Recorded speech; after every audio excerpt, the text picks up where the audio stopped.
My mom told me to go live in the streets after I moved in to help my dying dad, then bragged online that my sister stepped up and did what her useless son couldn't do. So I went nuclear. Sup Reddit, I, 29 male. And when my dad got stage 3 pancreatic cancer, I moved back home to manage his care. 2 months later, my mom told me to go live in the streets because I wouldn't get a real job and hand her my pay stubs. I'd already paid 50 grand in medical bills she didn't know about. Here's the setup. My sister Bridget is the golden child. I'm the screw up. Always been that way. Doesn't matter what we actually do. My dad worked 40 years as a machinist, came home with metal shavings in his boots every night. When I told him I was doing cybersecurity consulting, he said, "That's good, son." Never understood tech, but trusted me. Mom? Different story. I'd find screenshots on her phone from support groups, messages about difficult adult children, Facebook posts about family sacrifice. Things go wrong, she blames me. Then posts about how hard everything is for her. Bridget's a dental hygienist. Mom posts about her independence. I run a cybersecurity company with actual revenue. Mom tells me I'm playing computer games in their basement. One example tells you everything. Bridget moved home to save money. Mom didn't charge rent. I visited for holidays. Mom said I should contribute to groceries. Dad tried to push back sometimes, but Mom shut him down fast. I moved out for good at 22 after I got my first tech job. Kept things mostly low contact with Mom, but I still saw Dad regularly.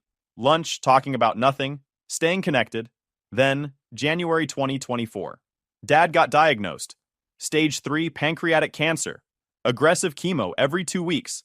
Someone to manage appointments, insurance, medications. The oncologist laid it out cold. 12 rounds of FOLFIRINOX, CA 19-9 levels they'd monitor weekly. Potential Whipple procedure if the tumor responded. Translation: brutal treatment, constant blood work. Zero room for mistakes on the medication schedule. Mom called crying. "Your dad needs you, please come." I floated other options first. Home health aide, rotating schedule with Bridget, even a part-time caregiver. Mom shot all of it down. Family handles family, she said. Translation: free labor she could control. I moved in with one boundary. I'm here for Dad, not for family politics. Bridget stayed in her apartment, visited once a month, brought coffee, took photos, posted them on Instagram about fighting this together. Mom acted like she was Mother Teresa. I was there every day managing medications, coordinating with doctors, handling insurance, driving to appointments. The logistics that kept Dad alive. Mom called it sitting around the house. Here's what she didn't know. I run a cybersecurity company. Penetration testing for financial institutions, all remote. Revenue steady enough that I wasn't checking my bank account before buying groceries. But to Mom, I was refreshing job boards while Dad suffered. 2 weeks in, Mom cornered me in the kitchen while Dad was sleeping. "Since you're doing so well with your computer thing, you can help keep the house afloat." Not asking. Telling. I looked up from my laptop, middle of a security audit report for a credit union in Dallas. Medical bills are piling up. "You're here anyway. How much do you make?" "Dad's care is handled." "How much?" "What's in your savings? You got cash flow or nah?" She crossed her arms. "You're a grown man living under my roof. If you're doing as well as you claim, prove it. You're not auditing my life. Drop it." I went back to my work. She wanted control of the money flow, not help with expenses. I had a spreadsheet tracking every payment, every provider, every date, every confirmation number saved as PDF, backup copies in cloud storage and encrypted drives. Meanwhile, I'd been covering Dad's co-pays for months. Close to 50 grand so far paid directly to providers. Mom didn't know because Dad deposited my checks and told her the insurance was better than expected. 2 days before the blow-up, I'd taken Dad to his oncologist appointment. Mom insisted on coming, stood in the waiting room complaining about chairs, wait times, and how the clinic didn't respect her. When the nurse called Dad back, she demanded to go in, started arguing with the oncologist about treatment timing because it conflicted with her book club. The doctor looked at me like, "Is she serious?" While Mom kept talking over her explanation of Dad's latest scan results. I had to physically step between them and redirect the conversation back to the actual cancer eating my father's pancreas. The oncologist, sharp woman who didn't tolerate nonsense, pulled me aside after. "Your mother cannot be in exam rooms anymore. She's disruptive. Your father's stress levels spike when she's present, which affects treatment response. I'm documenting this as a care team recommendation." "Good. I need that in his chart so there's no confusion." The oncologist nodded. "I'll have our patient advocate added immediately. She won't be allowed back during appointments." I'd already talked to the doctor, already rescheduled everything, already set up pharmacy delivery, and paid the copay directly to the office. I kept a go bag in my trunk. Dad's insurance cards, medication list, copies of all his records, emergency contacts. You don't manage stage 3 cancer without being 3 steps ahead. That night, Mom posted on Facebook, "Sometimes the hardest battles are the ones we fight mostly alone. Trusting God's plan even when others don't understand the sacrifice." 43 likes, 12 comments.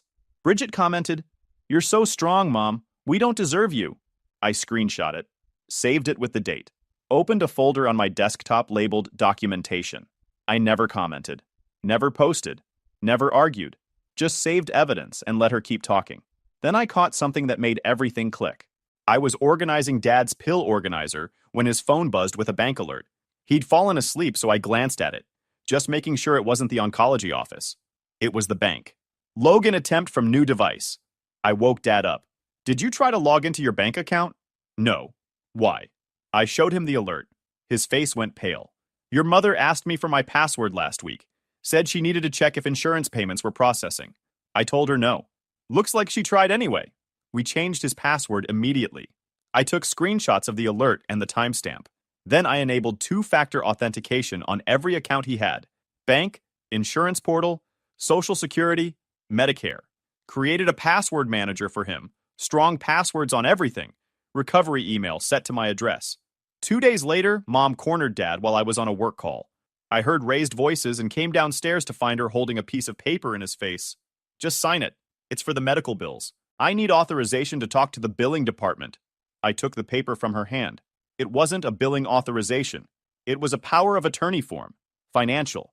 Broad. Permanent. The document was pre-filled. Dad's name, address, SSN already typed in. Just needed his signature at the bottom. Real subtle. "He's not signing this. Mind your business. This is between me and my husband. You're not his caregiver. You're his liability." I looked at Dad. "Don't sign anything she gives you without me reviewing it first." Mom's face went purple. "You're poisoning him against me. I'm his wife." Dad spoke up, voice quiet but firm. "Stop. Garrett's handling it." Mom stared at him like he'd slapped her. I walked away. Took photos of the form first. That week, something else happened. Dad's infusion got canceled. I showed up at the clinic with him, and the receptionist looked confused. "I'm sorry, sir, but your appointment was canceled 2 days ago." "By who?" She checked her screen. Someone called claiming to be his wife. Said the appointment conflicted with a family event and requested we reschedule for next month. Next month would have been past the treatment window. The oncologist had been clear. Missed the schedule, compromised the protocol. Dad looked at me. I looked at the receptionist. "Who took that call?" I'm not sure. Let me check the notes." She scrolled. It says the caller was insistent. Knew his birth date and address. Our staff assumed it was legitimate. I pulled out my phone and called Mom right there in the lobby. She answered on the second ring. "Did you cancel Dad's infusion?" Silence. Then, "It was too close to Bridget's birthday dinner. He needed to be there for family. The cancer can wait 1 week." "The cancer can't wait. You could have killed him." "Don't be dramatic. It's 1 appointment." I hung up and turned to the receptionist. "I need to speak to your patient advocate immediately. And I need this documented in his chart. Unauthorized interference by a non-caregiver that could have compromised his treatment." The clinic manager came out, listened to the whole story, pulled up the call recording, confirmed it was Mom's voice demanding they respect the wife's authority over scheduling. They rescheduled Dad immediately and escalated their security measures. Hard flagged Mom's number system-wide, locked scheduling so only Dad or I could make changes, and handed me a printed incident report. After canceling life-saving treatment, this is now a patient safety issue.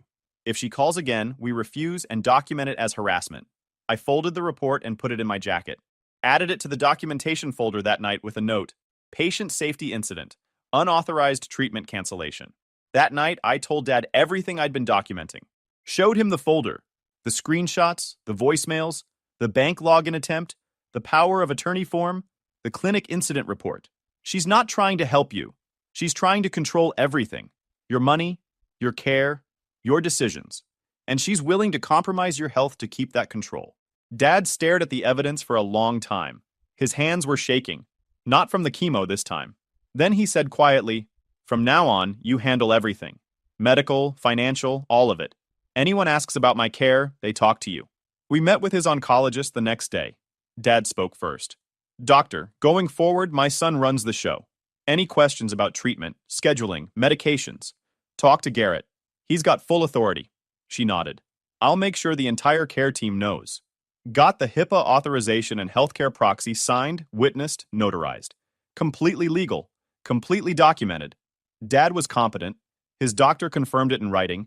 And Mom was now shut out of all medical decisions. The oncologist printed 3 copies of everything. One for Dad's chart, one for me, one for Dad to keep. She also added a clinical note.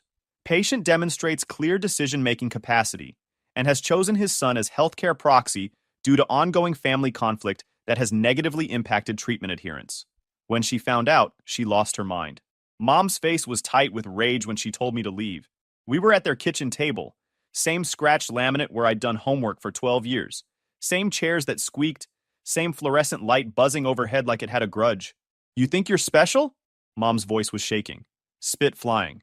Face red. You think clicking buttons on a computer while your father suffers makes you better than people who actually work? She'd called my work computer games since I was 19. Dad sat there quietly, looking tired. Please, Dad started, voice weak. Be quiet. I'm talking to this ungrateful piece of garbage. She turned back to me. I let you move back in. Gave you a roof. And you can't even get a real job to help with medical bills? You're an embarrassment. I'm done pretending you're going to amount to anything. Here's what made this moment perfect. 4 days ago, my company locked down a partnership big enough that I wasn't clocking in anywhere. But to Mom, I was still the loser freeloading while Dad got chemo. You got 1 week, Mom continued. 1 week to show me proof of employment at a real job. I'm talking manufacturing, warehousing, something with a time clock and a boss who can fire your butt. Something that pays actual money for your father's treatment. Something with pay stubs I can verify. I got this weird calm feeling, like everything just went quiet. No, you're not getting pay stubs, and you're not touching his care. If you interfere with his treatment again, you'll be trespassed from the clinic and reported. I looked at Dad. We're leaving. Tonight. Mom's eyes went wide. What? Pack his stuff. We're done here. You can't just... Dad, you coming with me or staying? Dad's face showed relief. He nodded. I'm coming with you. Mom's face went purple. You're not taking him anywhere. This is my house. He's my husband. Your house? Dad bought this place in 1998. Your name's not on the deed? Never has been. I stood up. Dad, let's pack your medications first. Everything else can wait. I walked to the door while Mom screamed behind me. You ungrateful brat. After everything I've done. You can't do this. He's my access to the... She caught herself. Stopped mid-sentence. I turned back. Your access to what? Her face went blank. She knew she'd slipped. Nothing. You know what I meant. You're taking away my husband. That's kidnapping. But we both knew what she'd almost said. Access to Dad, to the narrative, to control over his care, and his finances. She'd built her whole victim story around being the suffering wife with the useless son, and if Dad left with me willingly, that whole story collapsed. You wanted me gone? Fine. But Dad needs actual care. Not whatever performance art you're doing on Facebook. So he's leaving too. It took me 40 minutes to pack everything Dad needed. Medications went in a cooler bag with ice packs. Temperature-sensitive stuff for the neuropathy. I grabbed his oxygen concentrator, portable tank, blood pressure cuff, thermometer. Medical records went in a folder. Clothes in a duffel. His favorite pillow because hospital pillows suck and sleep matters when you're fighting cancer. Mom followed me around the house narrating my betrayal to nobody in particular. Dad sat in his recliner, quiet, watching me pack with this look of relief like he'd been holding his breath for months. The porch light was still on when I helped Dad to my car.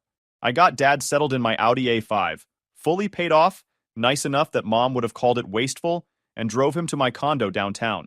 My place in downtown Austin sits on the 27th floor with windows overlooking the river. Not cheap, but worth every penny. Mom thought I was sleeping in their guest room full time, not spending 3 nights a week at my own place when I needed to escape. She probably thought I was sleeping with 3 roommates. I got Dad comfortable on the couch with water and his pills. Stay here. Rest. I'm going back for your medical records and clothes. Lock the door. Don't answer for anyone but me. Be careful, he said quietly. Your mother, when she's angry? I know. That's why I'm documenting everything. That night, Mom called and I didn't answer. She left a voicemail. Garrett, it's your mother. You kidnapped your father. I'm calling the police. You stole him from his home. He needs me. Not some selfish child playing house. Bring him back immediately or there will be consequences. We need to talk about money and your father's care. The phone bill is due. I'm canceling your line anyway. Perfect. Threatening to call police when dad left voluntarily. Demanding we talk about money like she had any say. I immediately transferred my number to a business account under Apex Systems LLC as a business expense. Done in 5 minutes. Next day, my sister Bridget texted. Bridget, Mom's been calling me nonstop and crying. What the heck did you do? I took Dad to my place. She kicked me out. He chose to come. You can't just take him. He needs his wife, not his loser son who couldn't even hold a real job. Interesting take from someone who visits once a month. Screenshot. Save. The next morning, I got a call from Dad's oncology office with the nurse sounding stressed. Sir, your mother called 3 times this morning demanding to know where your father is. She's threatening to report us for patient abandonment. We need to clarify the situation. He's with me. He's his own patient and chose me as his caregiver. I have his HIPAA authorization. She has no legal authority over his medical decisions. We understand. We just wanted to document this clearly. Your mother was very aggressive on the phone. Said she'd sue us for letting you steal him. She also demanded we tell her how much you've paid for his care. We obviously can't disclose that. Document everything she says. Every threat. Every accusation. I'm building a file on her interference with his medical care. Already done. The social worker flagged her weeks ago. This latest call about wanting financial details when she has no authorization? That's concerning behavior. Good. Can you add a hard block on information access too? No updates to anyone except me or Dad directly. Already done. Between the scheduling lockdown and now this, any call from her gets refused immediately. The hospital was building their own file on Mom's behavior. That mattered. Over the next 2 weeks, Mom went full PR campaign. Facebook martyr posts about fighting this battle alone and sons who betray their dying fathers for money. Church friends in the comments demanding I be charged with kidnapping. 4 more calls to the oncology office demanding updates she had no right to, and 7 increasingly unhinged voicemails. I didn't respond once. Just screenshot everything, saved it all, and let her keep talking. Then she crossed from annoying into actionable. I got an email at my work address, my business email, that wasn't public anywhere. Subject: professional concern. To whom it may concern, I'm writing to inform you that Garrett, who claims to work for your company, has kidnapped his dying father and is currently holding him against his will. As his mother, I felt you should know the character of the person representing your organization. This man is mentally unstable and dangerous. Please contact me immediately to discuss this serious matter. She'd somehow found my business email and tried to sabotage my company. I forwarded it to my lawyer with one line. Add this to the file. My lawyer, kept on retainer since I started the company, responded, this is actionable.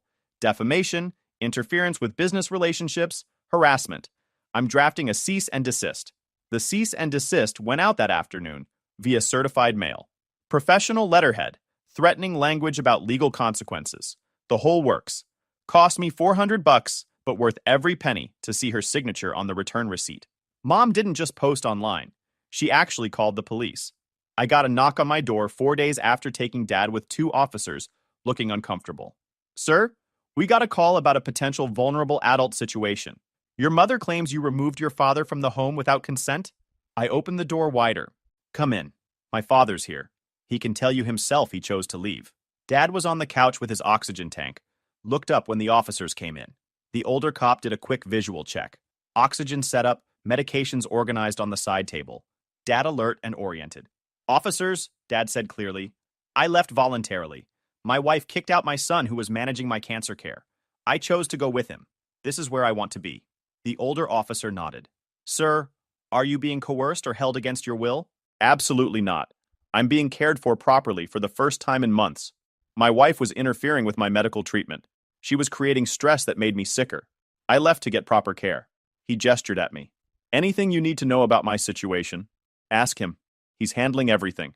The officers looked at each other, and the younger one spoke. Sir, do you feel safe here and want to stay? Yes, I want to stay here with my son. He's my designated caregiver. I signed the paperwork with my oncologist. I handed them copies. HIPAA authorization, healthcare proxy, all signed, dated, witnessed by Dad's doctor. The older officer scanned them. This looks legitimate. Sir, you're clearly competent and making your own decisions. We'll document this in our report. They turned to me. Your mother was pretty insistent. Said you kidnapped him. I have recordings of him asking to leave, asking me to take him, choosing to come here. She kicked me out while I was managing his care, and he decided to come with me. That's not kidnapping. That's a patient choosing his caregiver. The younger officer pulled out his notepad, wrote something down. And you have medical documentation showing you're authorized? I handed him another copy of the healthcare proxy. The older officer nodded slowly. We'll note that in the report. He handed me a card with the case reference. If she calls again, we'll reference this visit. Honestly, this looks like a family dispute, not a crime. Your father is clearly making his own choices. I took a photo of the card immediately. Case number visible, date stamped, officer's information documented. After they left, I called my lawyer. I want to file for a restraining order. She's harassing me, interfering with Dad's medical care, filing false police reports. I want it documented and stopped. I can draft that, but you'll need solid evidence. I have 47 screenshots, multiple voicemails, documentation from his oncology office, the cease and desist we sent, the email to my company, and a police report from today where officers confirmed he's here voluntarily. Enough? More than enough. I'll file tomorrow. The hearing will probably be in 2 weeks. Good. One more thing. Get your father to appear or submit a written statement. A judge will want to hear directly from him that he chose this. Done. He'll be there. My aunt texted me. Garrett, your mother is telling everyone you kidnapped your father. What the heck is going on? We're only getting one side of this story. I texted back. There's a restraining order hearing on April 12th at 2 p.m. Courtroom 4B, Travis County Family Court. Public record. No drama, just facts. Come see for yourself if you want the truth. My aunt. We'll be there. I didn't push, didn't lobby, just gave them the option to see the evidence firsthand. Mom got served at her house 2 days later. The process server said she screamed at him, refused to sign, threatened to call the police. He left the papers on her porch and documented it all. I stayed completely silent publicly. Didn't post, didn't defend myself, didn't engage. I could have destroyed her story in one post. Could have shown the receipts, the voicemails, the clinic reports, made her look like exactly what she was. I didn't. Just let her build the case against herself while I organized the receipts. Around this time, Bridget's rent jumped from $1,200 to $1,850, and she moved back to Mom's. Posted on Instagram about stepping up when family needs you most, with the hashtag #FamilyFirst. Then texted me privately complaining she couldn't afford her place anymore. I screenshot both, the hero narrative and the broke reality, and added them to the documentation folder. Meanwhile, Dad had other plans.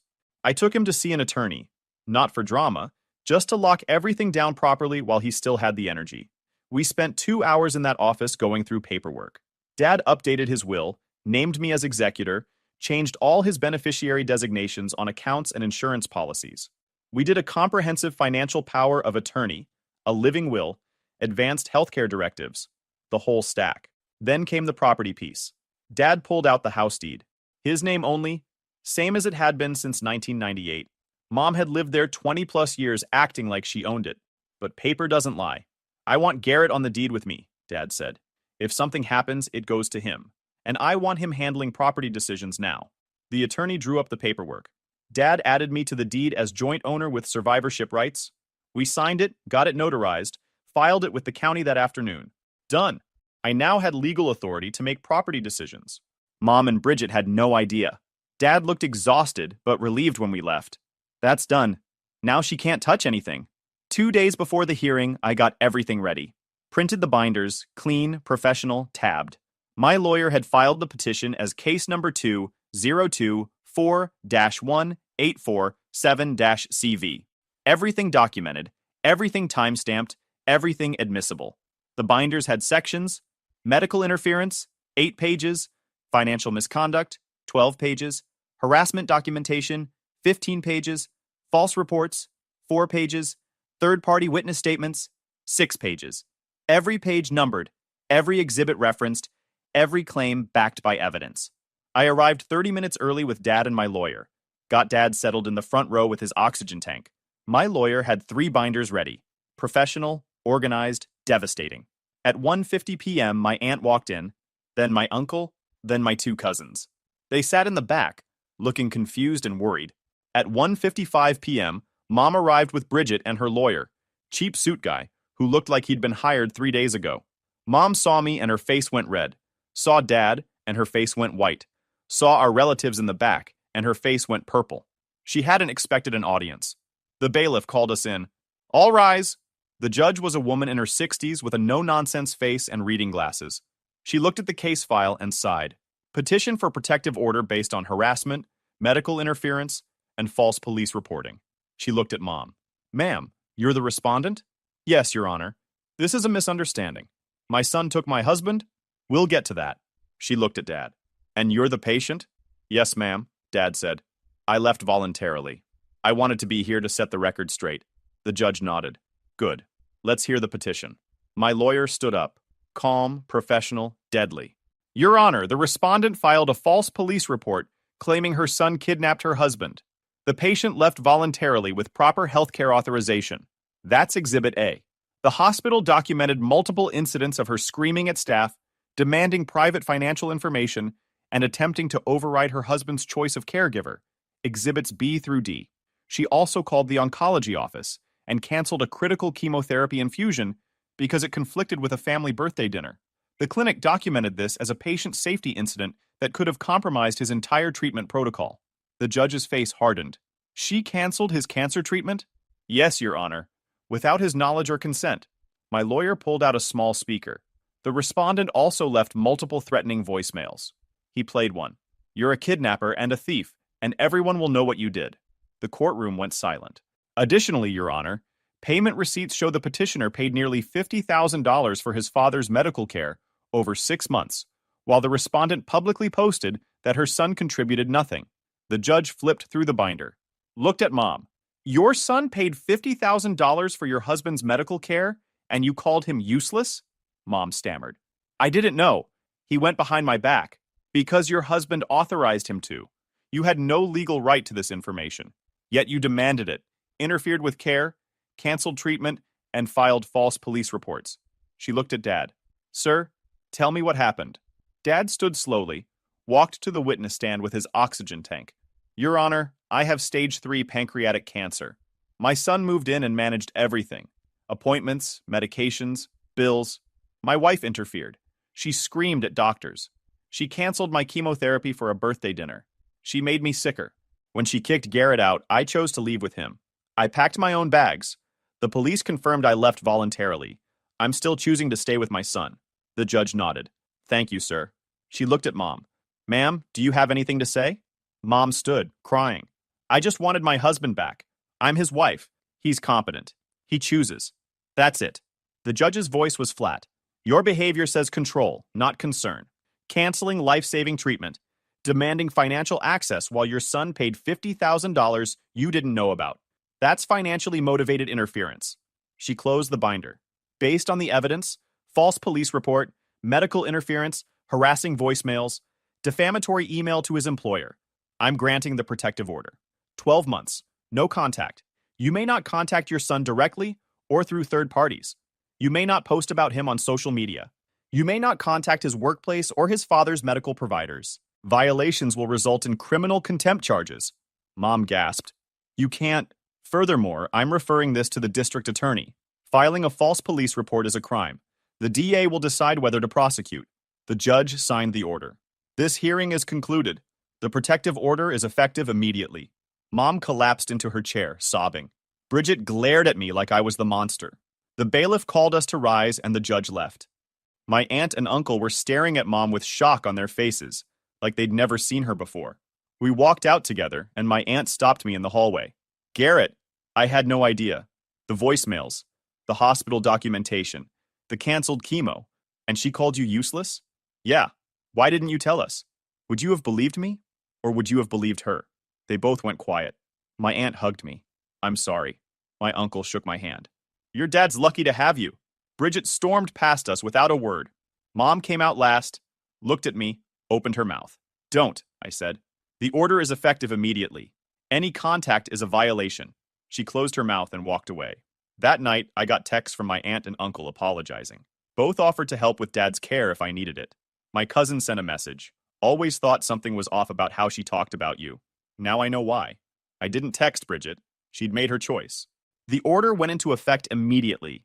Mom couldn't call, couldn't post, couldn't contact my work, couldn't contact Dad's doctors. For the first time in months, my phone stayed quiet. The DA charged her for the false report. She took a plea because the police report, the clinic documentation, and her own voicemails were basically a confession playlist. Probation, anger management, fine. She tried blaming me like I'd forged her voice. Bridget texted me one last time about how I destroyed the family. I blocked her. If you're only family when there's something to extract, you're not family, you're a subscription. Now came the cleanup. Dad and I already had the property locked down legally, but Mom and Bridget were still living in the house like it was theirs. Time to fix that. I drafted a formal notice to vacate. My lawyer handled the exact notice language for our county. 30 days. Clear deadline. Both their names on it. As joint owner, I had every right. Sent 1 copy certified mail.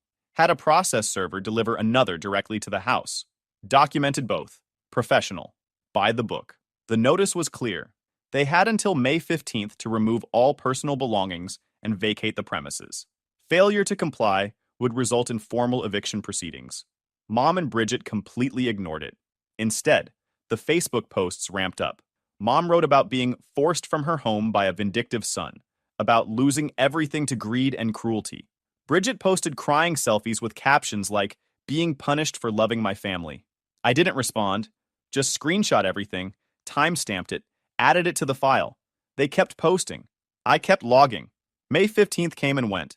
They were still there. I filed the formal eviction paperwork with the court the next morning.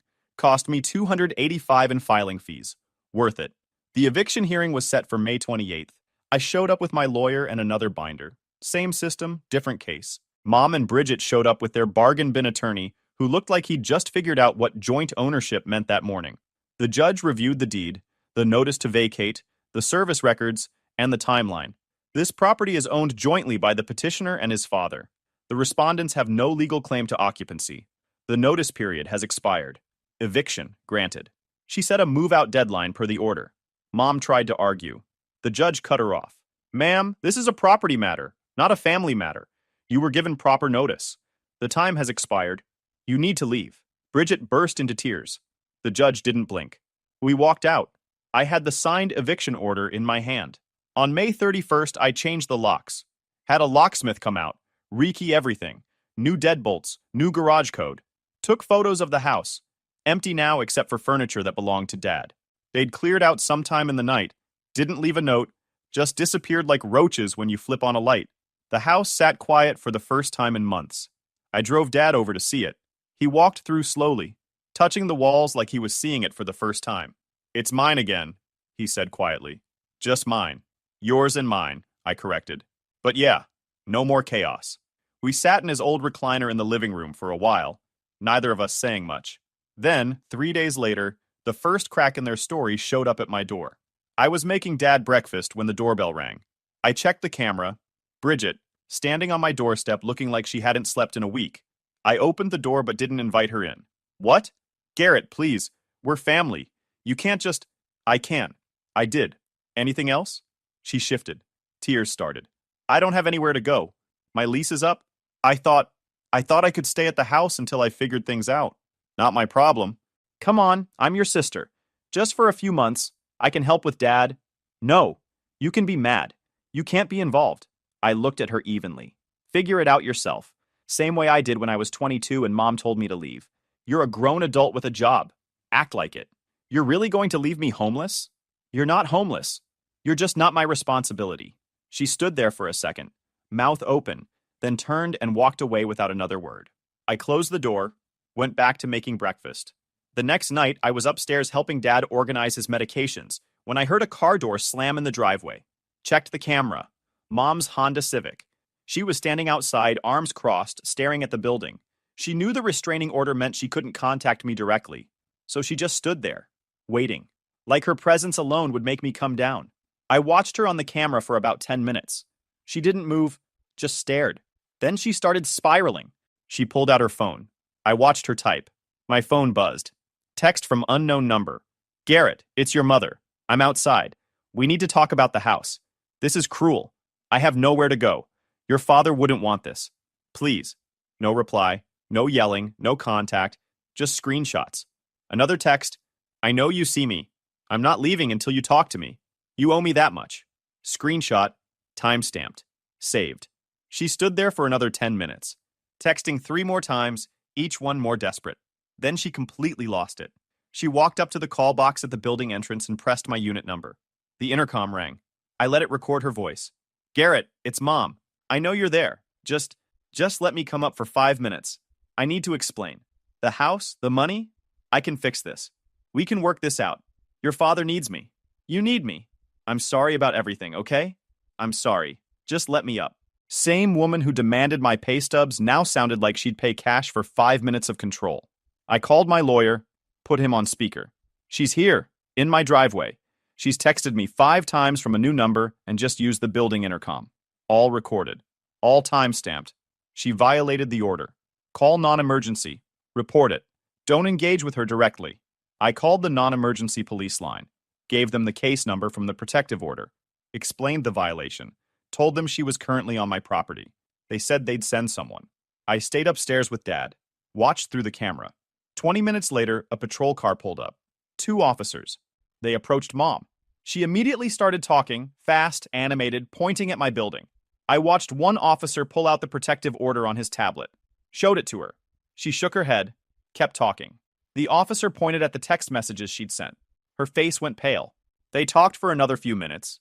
Then they handed her something. Looked like a citation or a written warning. She took it, crumpled, started crying. They waited until she got in her car and drove away. One officer called my phone. Sir, we documented the violation. She's been issued a formal warning. We explained that the protective order prohibits all contact, including texts and intercom systems. Future violations could lead to arrest for contempt. Thank you. I have recordings and screenshots if you need them. Email them to this case number. We'll add them to the report. I sent everything within 5 minutes. Audio from the intercom. Screenshots of the texts. Video of her standing in the driveway. All time-stamped. All documented. Dad watched the camera footage later and just nodded like the problem finally got solved. That was the last time either of them showed up. Mom's warning got logged. Bridget vanished into whatever financial hole she dug for herself. The house stayed quiet. Now it's just me and Dad. His infusions happen on time. Nobody's canceling treatment for birthday dinners. Nobody's demanding pay stubs.